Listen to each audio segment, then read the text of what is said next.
में जिसमें हम लाते हैं कोविड-19 से जुड़े तमाम सवालों के तमाम शंकाओं के जवाब आपके सामने। और आप इस प्रोग्राम से डायरेक्ट जुड़ते हैं क्योंकि डॉक्टर्स का एक पैनल हमारे साथ रहता है। आपको सिर्फ क्या करना होता है, जो नंबर्स दिए हुए हैं स्क्रीन पर उन पर फ़ोन करना होता है। सोशल मीडिया से भी आप जुड़ सकते हैं और हम विविध विषय भी लेकर आते हैं। और आज का विषय है हड्डी रोग, और इससे संबंधित भी कोई सवाल हो आप पूछ सकते हैं। किस तरह से जो घर में बुजुर्ग हैं उनकी देखभाल करें, इससे संबंधित कोई सवाल हो, या फिर अगर किसी तरह की बीमारी से वो जूझ रहे हों और कोविड काल में किस तरह से विशेष रूप से उन्हें प्रोटेक्शन दी जाए, विशेष रूप से सुरक्षा दी जाए, इन सब पर भी हम आज बातचीत करेंगे। तो आप जरूर इस प्रोग्राम से जुड़िए और तमाम सवाल जो आपके जहन में है निसंकोच आप पूछ सकते हैं। डॉक्टर्स का एक पैनल हमारे साथ है, जो नंबर्स दिए हुए हैं स्क्रीन पर उन पर आप कॉल करिए। इसके साथ ही सोशल मीडिया से भी आप हमसे जुड़ सकते हैं। और इस पूरे सफर में अंग्रेजी में मेरे साथ रहेंगे मेरे सहयोगी Suvendu.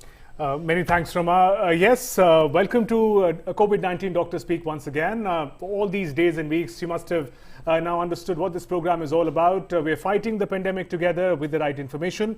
Medical experts join us in this program, and you can directly connect with them through your mobile phone. You can call us in the numbers given right there. 011 is the Delhi code, 23387. 031 is the phone number. Call us right now to our lines and talk to our medical expert. On Twitter and Facebook also, where we're going live, you can post your questions. We'll take up your questions and try and understand the challenge of COVID-19 better.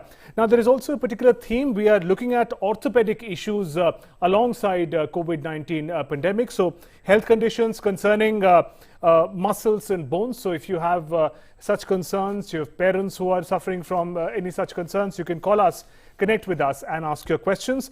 Allow me to introduce the guests who are joining us. Rama, three medical experts are joining me. I'll introduce them one by one. Dr. Rajesh Malhotra, HOD Orthopedics and Director Trauma Center, AIMS. Welcome, Dr. Malhotra. Also, Dr. C.S. Yadav, Head, Department of Orthopedic, Primus Super Speciality Hospital. Welcome, Dr. Yadav, to our program. And also Dr. Piyush Jain, Professor, Department of Medicine, RML Hospital. Warm welcome, Dr. Jain. Dr. Malhotra, if I can begin with you. You know, it's a part of our regular bulletins where we give a COVID update, and it's a good development that the recovery rate of COVID-19 in India has been continuously increasing. Now it stands above 92%. As of today, as of the present, how do you see the pandemic situation in the country? Because there was a lot of concern about winter season approaching, about the pollution. As of today, with the recovery rate, how do you see, sir, we are doing vis-a-vis the pandemic? So, we have all seen that the recovery rate is very high, the Yes. Fatality rate remains very low. But there has indeed been a spike in the cases, and as you said, I think pollution has gone a long way to aggravate our problem, because people, they are getting more allergic, they are having more coughing, more sneezing, and if a person is infected, and when he would have been asymptomatic, not sneezing and not coughing, would have infected less people than what he is doing now. If we go out, it's the pollution. If we stay in, if we don't go out, we remain in closed spaces with poor ventilation, the chances of the COVID transmission become very high. So I think this double jeopardy of pollution, along with the winter season, people remaining indoors, close together, in addition to the festivities and the crowded markets, and to some extent the COVID fatigue of disregarding the universal precautions, is what is leading to this a rise in the number, even when the recovery rate remains very high. Right. बिल्कुल, recovery rate जो है वो लगातार बढ़ रहा है, ये एक अच्छी खबर है, लेकिन प्रिकॉशंस उसके साथ लगातार बनाए रखने हैं।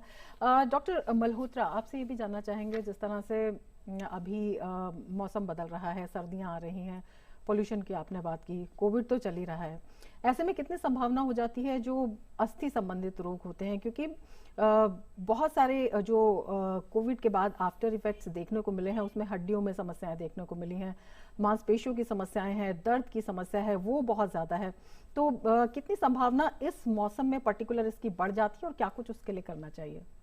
जी बिल्कुल सही है। एक तो सर्दियों में वैसे भी हड्डियों की तकलीफें बहुत ज़्यादा बढ़ जाती है, उसके ऊपर से हमने ये देखा है कि जो लोग कोविड से रिकवर करते हैं उनको एक तो एक बहुत ही कमज़ोरी, बहुत थकान, चलने फिरने में भी बहुत मुश्किल जैसे लगता है दर्दों के मारे। ये बहुतायत देखा हमने, और इसकी वजह से बहुत सफरिंग है। और दूसरी बात ये है कि हमें ये बात याद रखनी है कि क्योंकि लोग बाहर धूप में नहीं जा रहे, अगर वो विटामिन डी वगैरह नहीं ले रहे हैं, जैसे कि बाहर जा भी नहीं रहे हैं और बाहर पोल्यूशन भी है, तो जिसकी वजह से विटामिन डी की कमी होने की बहुत संभावनाएं हैं।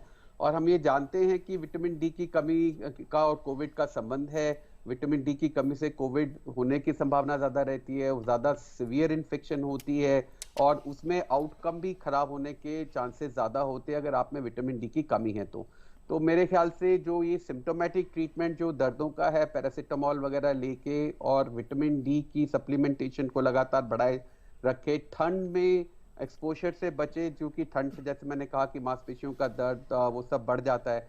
आप चलेंगे फिरेंगे कम तो आपकी मांसपेशियां और कमजोर हो जाती हैं, जोड़ खराब होने लग जाते हैं, क्योंकि हमारे जोड़ जो हैं वो हिलने के लिए, चलने के लिए बने हैं। तो अगर आप जोड़ों को पूर्ण रूप से चलाते नहीं रहेंगे, एक्सरसाइज नहीं करेंगे, तो जोड़ों में भी खराबी होने की संभावना हो जाती है। तो ये सब चीजों का ध्यान रखना चाहिए हमें इस समय पे। Right. Dr. C.S. Yadav, if you can connect with you, sir. Dr. C.S. Yadav, if you can have him on the screen for a moment, panel. Dr. C.S. Yadav, when you're focusing on orthopedic issues, there's often a notion that orthopedic conditions, senior citizens or people of over a particular age are affected by it. But during this lockdown, we saw a significant portion of the population was working from home, not going out. Our lifestyle changed significantly in these months, and a lot of young people also came up with orthopedic issues like backache, pain in fingers while they're working on their laptops at all times. So if you could demystify, sir, first, the orthopedic conditions that people suffer from, because from young students to elderly person, everyone seems to be coming up with some sort of orthopedic concerns. So if you could tell us about your observation on that, sir. Sure, you are absolutely right.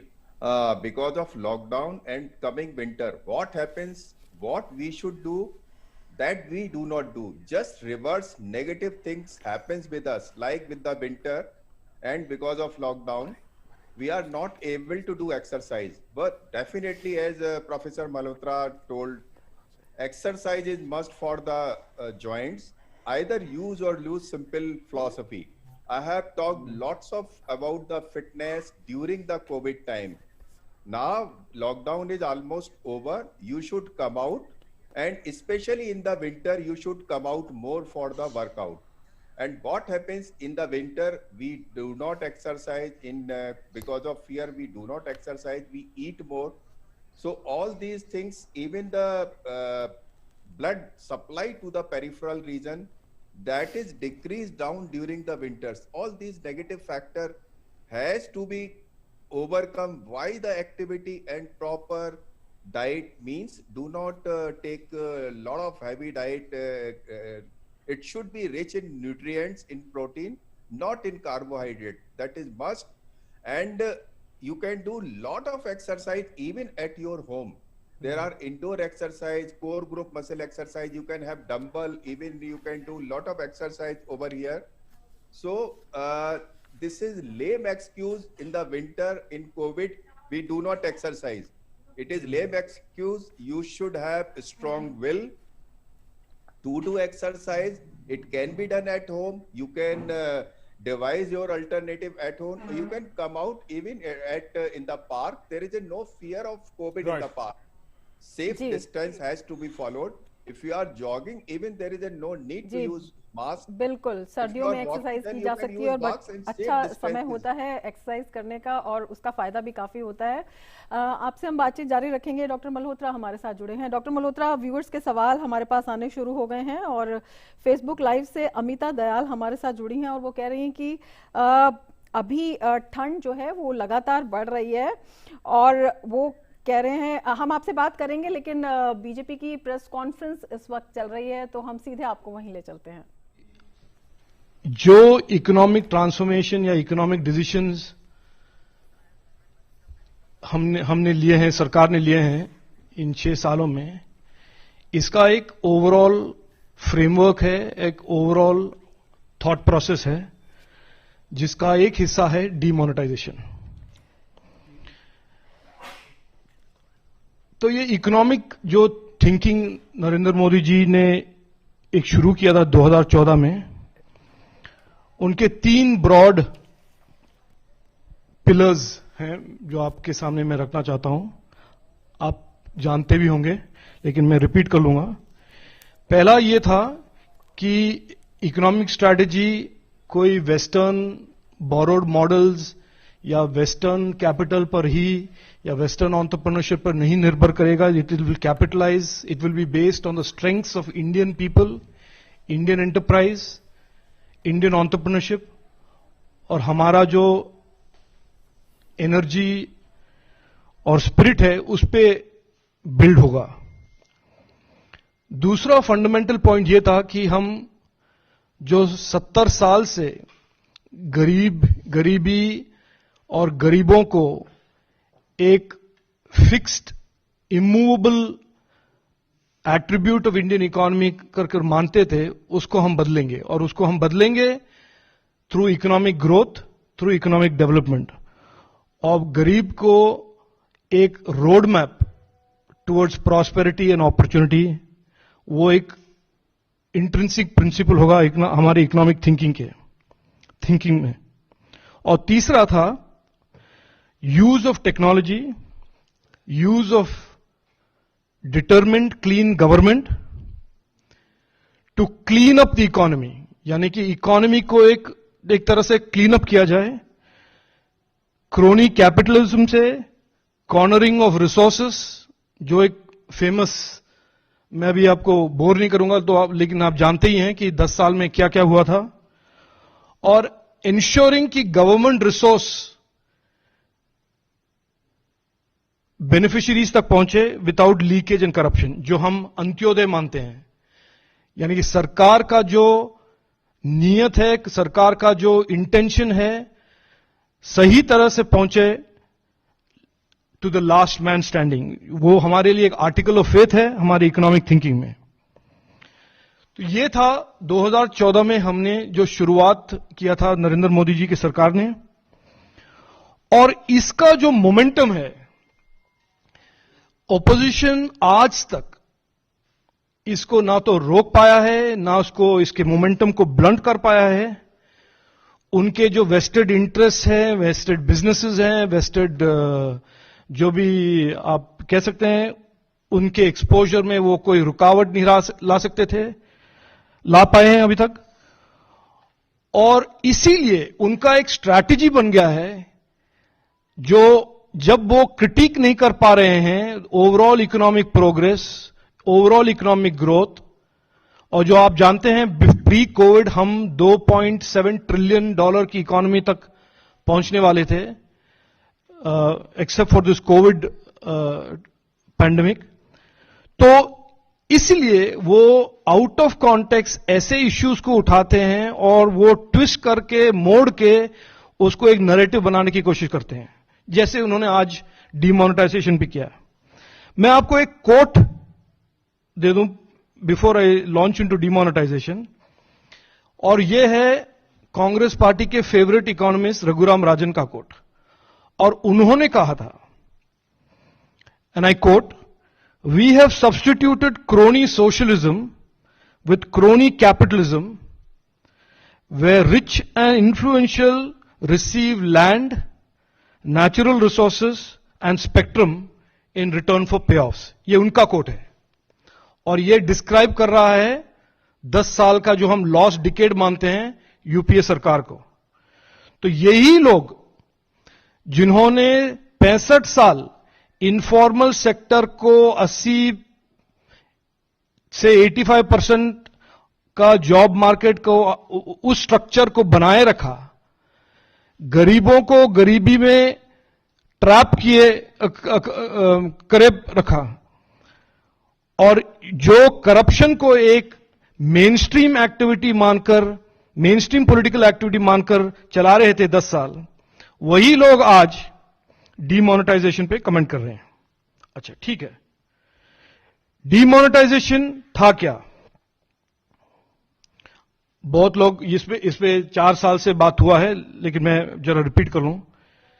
Demonetisation was a front and centre attack on black money. और आप सब मानते हैं, हम मानते हैं, और ऐसा कोई व्यक्ति नहीं है इंडिया में जो नहीं मानेगा कि black money is the single biggest threat to our democracy, क्योंकि ये करोड़ करता है और कैप्चर करता है इंस्टीट्यूशंस को, डेमोक्रेटिक इंस्टीट्यूशंस को, जुडिशरी को, बिजनेस को, इंडिविजुअल राइट्स को कॉम्प्रोमाइज करता है और मीडिया को भी इन्फ्लुएंस कर सकता है। तो demonetisation was a front and centre attack on black money. इससे पहले 2014 से 16 तक मैंने कहा एक आर्किटेक्चर था, और उस आर्किटेक्चर तहत सरकार ने पहले जेडीवाई और जैम ट्रिनिटी का अनाउंसमेंट किया था to address the informal sector. उसके बाद एक tax undisclosed income scheme announce किया था कि जिसके पास भी अनडिस्क्लोज इनकम हो वो डिक्लेयर कर सकते हैं और वो एमनेस्टी मान सकते हैं। तो मैं आपको एक सीक्वेंस बता रहा हूं। उसके बाद हुआ डीमोनेटाइजेशन, यानी कि इनफॉर्मल सेक्टर के लिए एक सेफ्टी नेट, जिसके पास इलीगल मनीज थे उनको एक अपॉर्चुनिटी। उसके बाद हुआ डीमोनेटाइजेशन। और मैंने आपको कहा डीमोनेटाइजेशन का क्या मकसद था कि हम ब्लैक मनी को हेड ऑन टैकल करें, करप्शन को टैकल करें, और यह एक फंडामेंटल करेक्शन था जो इकोनॉमी के लिए 65 साल के जो एक बिहेवियरल पैटर्न और एक ट्रैक रिकॉर्ड था उसको करेक्ट करने के लिए एक फंडामेंटल करेक्शन की जरूरत था, और यह था डीमोनेटाइजेशन। और मैं आपको एक स्नैपशॉट दूं, डीमोनेटाइजेशन से पहले हमारे currency to GDP was growing at 14% per annum. अच्छा ठीक है, every economy growing requires currency, लेकिन इसमें एक यूनिक फीचर यह था कि 90% of the currency that was being printed was high denomination notes. यानी कि अगर आपको कोई इकोनॉमिस्ट को आप बताएं कि एक ब्लैक मनी इकोनॉमी का डिजाइन करें, तो ये लग रहा था कि ये एक ब्लैक मनी स्पेसिफिक इकोनॉमी था, क्योंकि currency was growing at a high rate, but high value denomination currencies जो इनफॉर्मल सेक्टर के पास नहीं है, हाई वैल्यू। कौन इनफॉर्मल सेक्टर 5000 1000 के नोट और 5000 के नोट लेके घूमते हैं?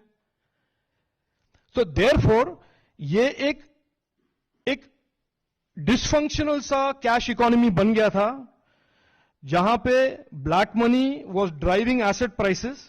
और जैसे आरबीआई के सुब्बाराव जी जो प्रीवियस गवर्नर थे, डीमोनेटाइजेशन के टाइम पे उन्होंने एक कोट किया था कि demonetisation was a creative destruction of a destructive creation, and destructive creation here meaning black money.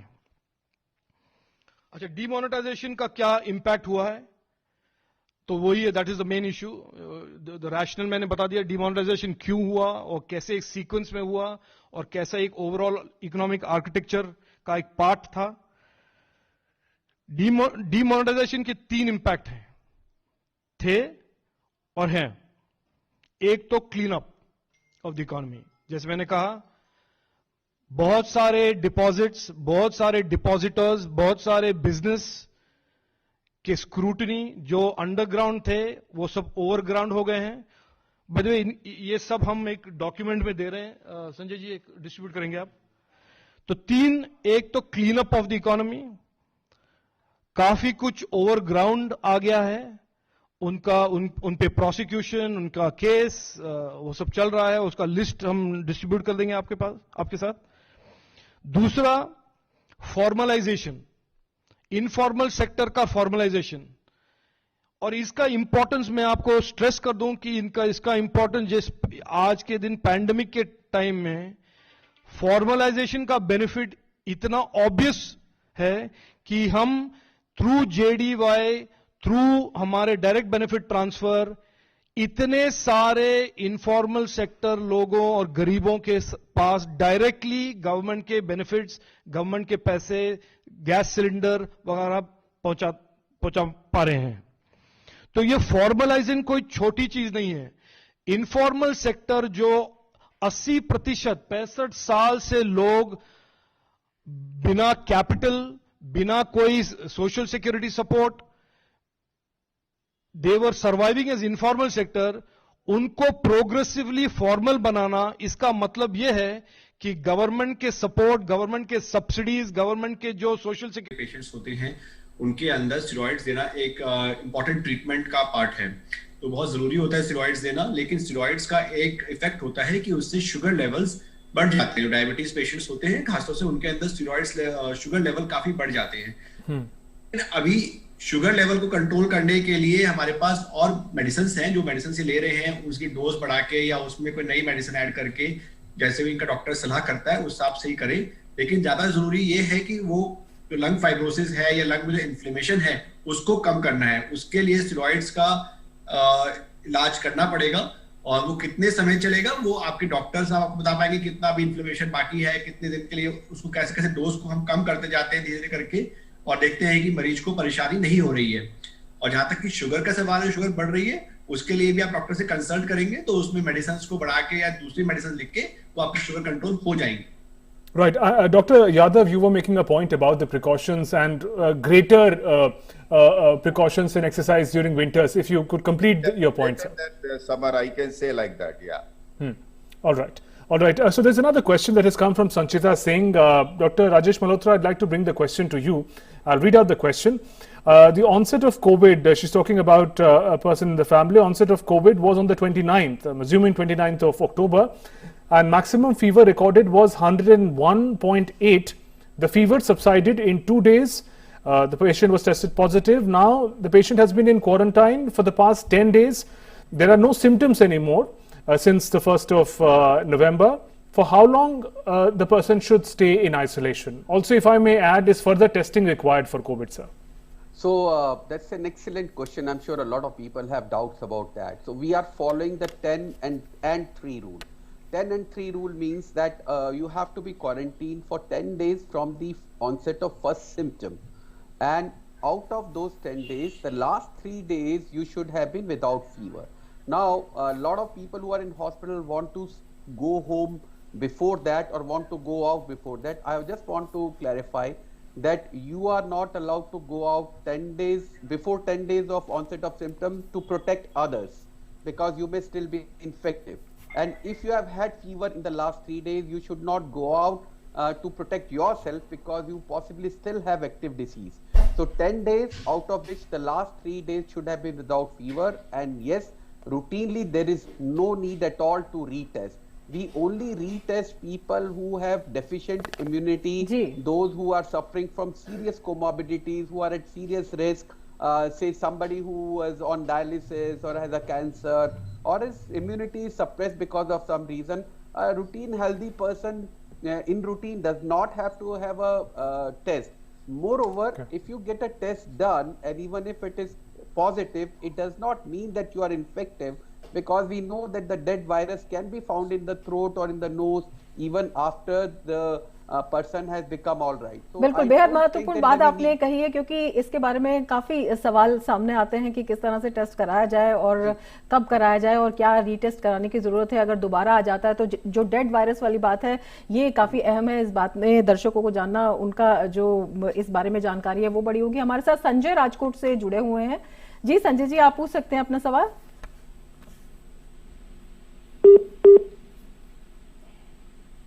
Sanjay, आप हमसे जुड़े हैं? संजय से शायद हमारा संपर्क नहीं हो पा रहा है। बिल्कुल डॉक्टर यादव, आपके पास आना चाहेंगे और आपसे जानना चाहेंगे, जिस तरह से आप बेहद महत्वपूर्ण बात बता रहे थे। अस्थि रोग की जब हम बात करते हैं, हड्डियों में परेशानी की जब हम बात करते हैं, तो ये जो डिजीज होती है बहुत काफी सालों से कईयों की चली आ रही होती है, कुछ लोगों को जो है नए शुरू होना होता है।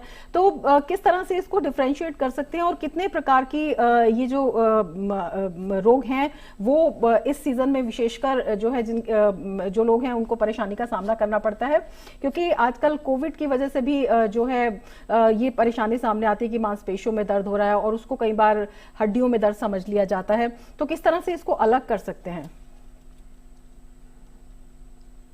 ये किसके लिए सवाल है? डॉक्टर यादव। अच्छा, थैंक यू। बेसिकली हड्डियां और मांसपेशियां दोनों एकदम इंटरलिंक्ड हैं। डेफिनेटली इवन मांसपेशियों और अर्थराइटिस का पेन ज्यादा विंटर में बढ़ जाता है। अर्थराइटिस के पेन को बहुत इजीली इट इज जॉइंट के अराउंड होता है, और इवन द बोन पेन जिसको हम ऑस्टियोपोरोसिस कहते हैं वो भी विंटर में बढ़ जाती है। होता क्या है, वो इसका सीधा रिलेशन फिजिकल एक्टिविटी से है। कुल मिला के फिजिकल एक्टिविटी टाइम के हिसाब से थोड़ा सा उसको मॉडिफाई कर दो, क्लाइमेट के हिसाब से उसमें अपना टाइम चेंज कर दो। विंटर है तो थोड़े कपड़े पहन के जाओ। एक्टिविटी कम होने से ऑस्टियोपोरोसिस होती है, उससे भी बॉडी पेन बढ़ते हैं, और स्पेशली मसल और अर्थराइटिस का पेन बोन पेन से बड़े आराम से आप डिफरेंशिएट कर सकते हैं। नीचे लेग्स में डिफ्यूज पेन होगा, थाई में होगा, बैक में। ओवरऑल लिथार्जी, ओवरऑल आपको थोड़ा सा कमजोरी महसूस करना, डिफ्यूज डल एक जनरलाइज बॉडी पेन्स, ये ऑस्टियोपोरोसिस की निशानी ज्यादा होती है। ओवरऑल इन सारी चीजों का एक ही इलाज है, proper diet, physical activity, environment को देखते हुए थोड़ी सी मॉडिफाइड फिजिकल एक्टिविटी आप करते रहें। और इंडोर में जो विंटर में एल्डरली बहुत फॉल करते हैं जी, और उसमें काफी हिप फ्रैक्चर बहुत सबसे ज्यादा कॉमन विंटर में ही होते हैं। उसका रीजन एक तो मैंने बताया लैक ऑफ फिजिकल एक्टिविटी। आप एक्टिव रहते हैं तो फॉल भी कम करते हैं, राइट, और जो इनका वेट ज्यादा होता है वही फॉल ज्यादा करते हैं। एक और प्रॉब्लम होती है विंटर में, आप जो वायर है, बहुत से वायर हीटर और इन सब के नीचे जमीन में रहते हैं, तो उसमें भी काफी फॉल के चांसेस मैंने जैसे कि बताया 40% रिपोर्टेड है लिटरेचर में। So there is more caution and the ways in which people must stay more careful. Doctor, another caller is joining us. Renu is joining us from Delhi. Renu, welcome to the program. Your question, please. Thank you so much, sir. Ma'am. Sir, actually, I wanted to know. I went to my physio.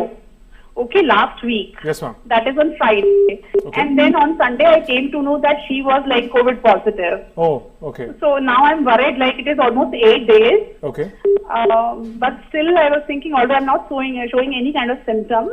Okay. And I'm diabetic. And were you and your physio wearing a mask, ma'am, when you had gone for procedures? Were you taking those precautions? Yes, sir. Even I was wearing, even she was wearing. Okay, okay. Dr. Rajesh Malhotra, if I can bring that question to you, sir. They were wearing masks, but clearly in physiotherapy, the distance is closer. So, what do you advise, sir? That is true, but again, a very commonly encountered scenario. Yes. And there's no need to panic if you are wearing mask. And you know, if you are without mask in a closed room, without adequate ventilation, you have been talking to each other, you have been eating or drinking together, that is the cause for concern.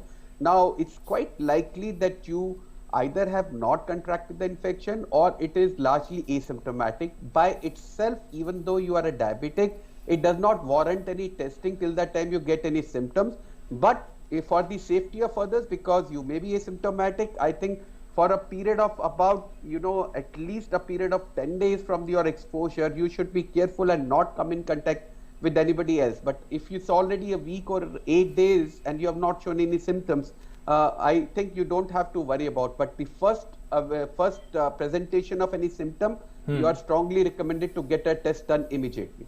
बिल्कुल। और हमारे साथ callers लगातार जुड़ रहे हैं, हमारे साथ व्यूअर्स भी जुड़ रहे हैं और फेसबुक लाइव से हमारे साथ कुछ व्यूअर्स जुड़ रहे हैं। अनीता मिश्रा हमारे साथ जुड़ी हैं और वो पूछ रही हैं कि जो खाने की चीज़ें हैं, विशेषकर जो सब्जियां हैं, इन पर कोरोना वायरस का, क्योंकि डिफरेंट स्टडीज़ हैं कि कितने टाइम तक कोरोना वायरस किस सरफेस पर जिंदा रहता है, तो इनका पूछना है कि जो सब्जियां हैं उन पर कितनी देर तक जिंदा रहता है और रूम का टेम्परेचर है, क्या इससे भी इसका कोई संबंध है कोरोना के सर्वाइव करने का। और एक और बेहद महत्वपूर्ण सवाल पूछा है हमारे कॉलर ने, उन्होंने कहा है कि आदित्य कुमार पांडे हैं, वो कह रहे हैं क्या जो मिठाइयां हैं क्या उनमें भी वो भी इन्फेक्टेड हो सकती हैं, किस तरह की सावधानी, विशेषकर क्योंकि अब त्योहार आ रहे हैं तो इस तरह के सवाल स्वाभाविक हो जाते हैं। डॉक्टर पीयूष जैन आपसे जानना चाहेंगे। जी, जो बाहर से खाना आ रहा था, बाहर से हम खाना ऑर्डर कर रहे हैं, मिठाई तो करेंगे ऑर्डर, स्पेसिफिक इन्होंने सवाल पूछा है कि can sweets contain corona virus.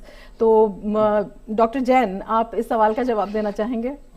बिल्कुल, ये बहुत ही आजकल कॉमन चीजें हो गई हैं, और खासतौर से पहले जो सब्जी का सवाल पूछ रहे थे, ये तो सब्जियों के लिए ये है कि एक तो WHO की भी रिपोर्ट आई, इसमें कहा है कि फोमाइट बॉर्न ट्रांसमिशन कम है, it's more of airborne transmission या एरोजोल ट्रांसमिशन ज्यादा है।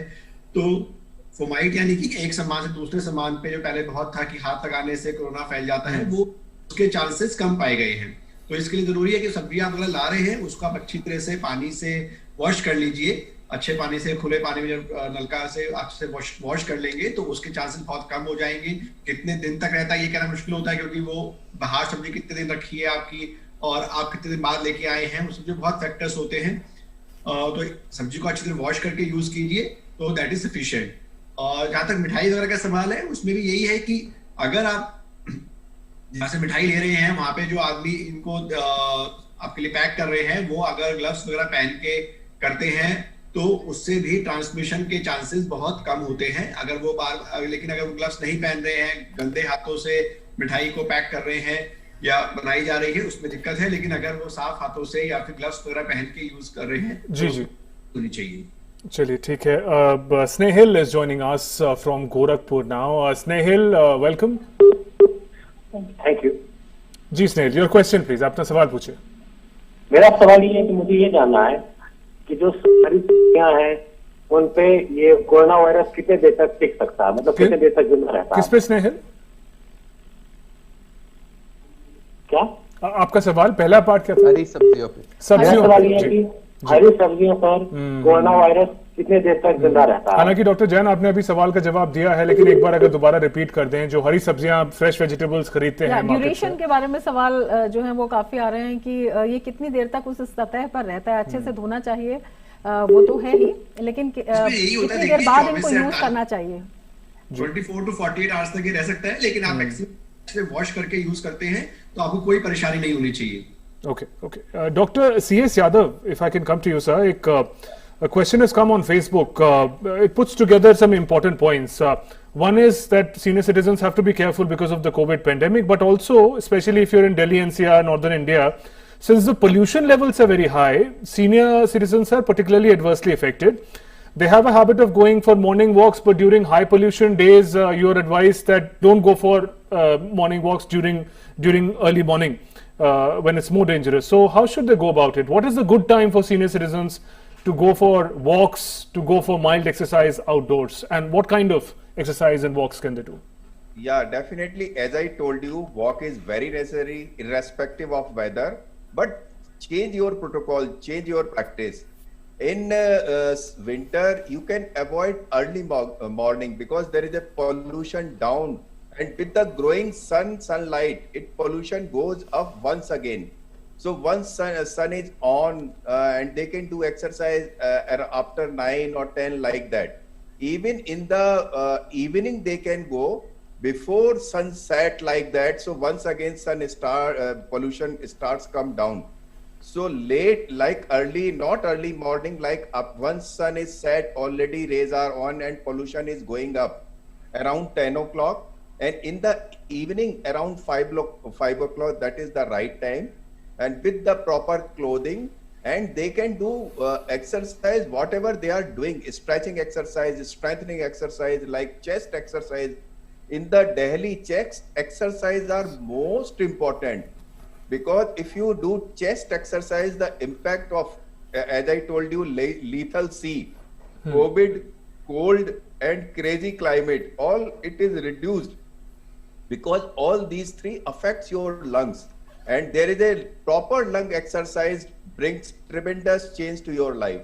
And people do not give basically concentration, they do not give emphasis on the lung exercise. There are 3-4 lung exercise, and even I do it regularly, and I have noticed now my chest is more better. I can jog a lot now. In yoga also, sir, there are a lot of such advice that is given. Such advice, chest exercise are equally important. Rest, everybody knows, stretching exercise, strengthening exercise, even weight training. There is it is misconception we should not do weight if at the latest stage like 70. Weight training is also important, like lifting weight, not big weight like some dumbbell of 3 kg, 5 kg like that. So all exercise include chest exercise. That is most important for the elderly, for everybody. Doctor Yadav, ये भी आपसे पूछना चाहेंगे कि इस मौसम में जिस तरह से अब सर्दियां बढ़ रही हैं, तो एक्सरसाइज आपने बताया, प्रिकॉशंस आपने बताए, वो बहुत अच्छी बात है, मेडिसिन हैं, अगर प्रॉब्लम होती है तो लेते हैं। क्या खान पान में भी विशेष सावधानी बरतनी चाहिए? खान पान विंटर में होता क्या है, हम बहुत ज्यादा गजक खाते हैं, मिठाई खाते हैं, तिल है ना, तो शुगर बेसिकली इंडियन डाइट की प्रॉब्लम है, उसमें कार्बोहाइड्रेट शुगर का बहुत बड़ा एलिमेंट है, और ये प्रूवन है शुगर की बहुत ज्यादा डिमांड होता नहीं। इवन आप जो हाई प्रोटीन डाइट्स है उनके ऊपर आप अपना थ्रस्ट रखो, एम्फेसिस रखो, उसमें कार्बोहाइड्रेट जितना बॉडी के लिए चाहिए ऑटोमेटिकली होता ही है, चला जाता है। तो मेरे कहने का मतलब है कार्बोहाइड्रेट शुगर वाली चीजें अवॉइड करें, ओवर ईटिंग नहीं करें, जितनी भूख लगती है उतना ना खाएं कभी। प्रोटीन, दाल, हरी सब्जी और सलाद, और कुछ मौसम का फ्रूट और कुछ ड्राई फ्रूट अगर आप खा सकते हैं 8-10 मिला के, अखरोट एंड बादाम, ये एक बहुत अच्छा कॉम्बिनेशन हो सकता है। चपाती चावल इसको बहुत ज्यादा मात्रा में नहीं लें, अगर चपाती लेते भी हैं तो मिस्सी रोटी टाइप की लें। इन सब चीजों का ध्यान रखें। This is very, Indian diet is very healthy. अगर इससे बस थोड़ा सा कार्बोहाइड्रेट, अगर शुगर को हटा दिया जाए। Right. Dr. Piyush Jain, we were talking about the impact of pollution which is prevailing now. Earlier we learned that COVID has a particular impact on the lungs. It affects the lungs, and pollution, air pollution, we know has a direct link with lungs as well. So how vulnerable do people become? You know, we can't escape pollution. One has to go out and work. Similarly, pandemic is all around us. So how do these two together make the situation a little more concern worthy? Definitely, the pollution and COVID are two ways linked. Pollution will cause more of effects on your, you will have problems of breathlessness, cough, irritation, sore throat, everything is there with the pollution, and similar effects are with the corona also. Then there is these small particles also cause inflamed lungs, they cause inflammation in the respiratory tract, and that will decrease your immunity and you are more bound to get the COVID infection also. So both the things are interrelated. But as rightly said, we have to work, we have to live with this. So more important is required is we have to take adequate precautions. Right. Wear masks, that will help us in preventing the symptoms due to pollution also and due to COVID also. Dr. Jain, just that point, if you could re-emphasize, because masks are useful in both the cases. Earlier we would wear special masks for pollution and now for COVID. Yes. So any special mask that can help in both the conditions, sir? No, if you are wearing simple this 3-layered, triple-layered surgical mask or any mask for that reason, don't go for the special mask. If like triple-layered mask is sufficient, or even if you're not able to have this triple-layered mask, you can have the simple cloth mask also. That will also do, but you should have mask. So that mask will prevent you from both, from the pollution also, effects of pollution also, and from the corona infection also. That is most important. And then if you can avoid going out, if for like senior citizens and those people who don't require to go out, if they can prevent, or as Dr. Yadav said, even if they want to go for the exercise, they should go in open park and at a time when the pollution levels are less. So that will be great, but don't roam unnecessarily outside. बिल्कुल, lungs से जुड़े बहुत सारे सवाल दर्शक भी हमसे कर रहे हैं। जितेंद्र सिंह भदौरिया हैं, वो पूछते हैं कि अगर लंग्स में इन्फेक्शन हो जाता है तो कितने दिन के बाद ये ठीक होता है? मेरे ख्याल से ये कोविड से संबंधित ही इसको पूछ रहे हैं। और जितेंद्र चौरसिया हैं, वो पूछ रहे हैं कि अगर कफ अगर सिर्फ गले में है तो क्या ये कोविड है डॉक्टर मल्होत्रा? कफ तो कफ है, कफ में हम गले से या फेफड़े से नहीं कहते हैं। ये बात ठीक है कि अगर आपको अपर रेस्पिरेटरी ट्रैक्ट इन्फेक्शन है कि खांसी जुकाम जैसा आपको वायरल फीवर सीजनल वैसे हर साल होता है, उसमें वो उसको मिमिक कर सकता है कोरोना को। पर जब पैंडेमिक होता है और आपको खांसी है और उसके साथ बुखार है तो टेस्टिंग कराना तो आपके लिए अनिवार्य है।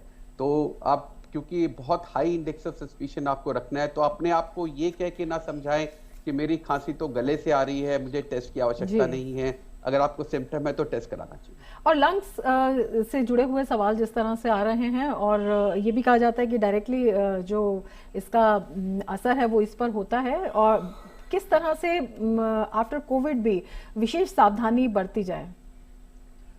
एक तो जैसे डॉक्टर जैन ने बताया था कि स्टेरॉइड कई बार जैसे पेशेंट को डॉक्टर की सलाह पे कंटिन्यू करने पड़ते हैं, और उसमें आपको और ज़्यादा ज़रूरी हो जाता है कि जब आप कोविड से रिकवर कर रहे हैं तो बाहर नहीं निकले। पोल्यूशन के जो और फर्दर आफ्टर इफेक्ट है जो और वो डैमेज करेगा हमारे एयरवे को, उससे बचना है। और तीसरी बात ये है कि जिस तरह से अभी डॉक्टर यादव ने भी बताया कि चेस्ट फिजियोथेरेपी है, उसमें कई तरह के उपकरण आते हैं जिसको हम इंसेंटिव स्पायरोमीट्री कहते हैं। तो वो कुछ हद तक उनके इस्तेमाल से लंग्स की कैपेसिटी को मेंटेन किया जा सकता है। तो इस तरह की चीज़ें हैं, जो भी चीज़ जो है आपके रेस्पिरेटरी ट्रैक्ट के लिए आपके सांस से संबंधित सिस्टम को इरिटेट करती है, धुआं है, पोल्यूशन है, उन सब से बचे और नियमित उनकी एक्सरसाइज करें और दवा लें, और डॉक्टर से भी संपर्क में रहें। अगर वो समझते हैं कि आपको रिपीट चेस्ट एक्सरे की, सीटी स्कैन की जरूरत है, तो वो आपको उसी तरह से एडवाइस करके उनकी ट्रीटमेंट को रेगुलरली फॉलो करें जब तक कि पूरी तरह से ठीक नहीं हो जाता। Right. On that note, let me thank all our medical experts who joined us today, Dr. Rajesh Malhotra, Dr. C.S. Yadav, Dr. Piyush Jain. Many thanks for sparing time and helping broaden our perspective, helping answer questions related to COVID and also orthopedic aspects. Thank you to all our viewers who shared their questions on Facebook and for calling us. And with that, we conclude this edition of Dr. Speak, but this battle against the pandemic continues and we'll return with Dr. Speak. बिल्कुल, रोज हम ये programme आपके लिए लेकर आते हैं। प्रतिदिन आप इस पर सवाल कर सकते हैं, जो भी चिंता हो उसका समाधान पा सकते हैं, और किसी भी तरह की गलत इन्फॉर्मेशन से आप बचें। सिर्फ ऑथेंटिक इन्फॉर्मेशन है वो आप ग्रहण करें और उसी के अनुसार अपना व्यवहार तय करें, और उसके लिए डीडी न्यूज़ आप लगातार देखते रहें। और चलते चलते ये कहना चाहेंगे, जो मास्क है, जब तक दवाई नहीं है तब तक ढिलाई नहीं है, और उसमें मास्क जो है ये सबसे बड़ी वैक्सीन है। तो मास्क का प्रयोग जरूर करें, क्योंकि कोरोना को हराना है तो मास्क जरूर लगाना है। और इसी के साथ दीजिए इजाजत। नमस्कार।